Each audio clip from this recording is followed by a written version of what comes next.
Deepinder GoYaI of Zomato transfers its Blinkit shares to Tiger Global. Bengaluru/Mumbai, Zomato founder and chief executive Deepinder GoYaI has transferred all his shares in Blinkit's parent firm Grofers International to U.S. investment firm Tiger Global, according to regulatory documents accessed by ET. According to filings with Singapore's Accounting and Corporate Regulatory Authority, GoYaI transferred 42,371 preference shares to Tiger Global's Internet Fund 3. After the transfer, Tiger Global held 2.96 million shares in Blinkit's parent, with a total paid-up capital of $107.55 million, the filings showed. The development was first reported by Deal Street Asia. The share transfer comes as Zomato is ramping up its investment in Blinkit, after abandoning its plans to enter the e-grocery segment for a second time since the pandemic hit. Last year, Blinkit had signed a deal with Zomato and Tiger Global to raise $120 million as a part of a fresh infusion. Blinkit co-founder Albinder Dinsa later confirmed that the investment was made at a valuation of more than $1 billion, making the e-grocer the 24th startup unicorn of 2021. A unicorn is a privately held startup with a valuation of $1 billion or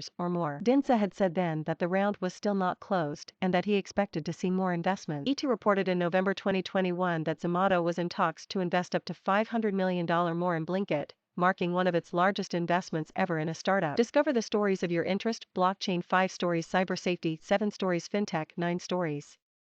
Ecom 9 stories, Mill 8 stories, EdTech 6 stories. The proposed deal also marked an extension of Zomato's battle with Swiggy into the so-called ultra-fast commerce segment, which has been attracting a slug of investor capital globally. The financing would likely value Blinkit at around $1.5 billion, ET had previously reported. Swiggy also recently allocated $700 million to grow its quick commerce vertical, Instamart. GoYaI's conflict of interest controversy. GoYaI's personal investments have previously drawn controversy after Zomato continued to invest in complementary businesses such as ShipRocket, in which the founder had staked. This comes against the backdrop of Zomato committing last November to invest $1 billion in complementary startups over the next 2 years. On December 10, startup investor Mohandas Pai raised concerns on Twitter around GoYaI's conflict of interest in having a personal investment in ShipRocket, which Zomato later invested in. Thanks at TV Mohandas Pai for raising an important question. Please see the attached note. Hopefully, this will give why https://t.co/kqtyk5 Deepinder GoYaI 16391241200000. To this, GoYaI replied, "There was no conflict of interest to begin with. This personal investment was one of the key reasons we got closer to ShipRocket. That's how we discovered that there was potential long-term strategic fit between the two companies." He added, "Also, such things might continue to happen by design, while we continue to ensure the highest levels of disclosure and corporate governance at Zomato." In December, GoYaI exited his $100,000 personal investment in ShipRocket, in which Zomato had co-led a $185 million round. Zomato's investment strategy. Zomato's strategy for investing in startups mirrors that of its early investor InfoEdge. With its $1 billion corpus, Zomato has been making bets on businesses in the ordering management, digital advertising, logistics, and fitness spaces. In late January, the company invested in digital advertising company Adonmo and food ordering system Urban Piper. Both Urban Piper and Adonmo investments are synergistic to our core business and will help accelerate the growth of these companies, which will help in filling important gaps in the food ordering and delivery ecosystem in India, Zomato said in its BSE filing in January.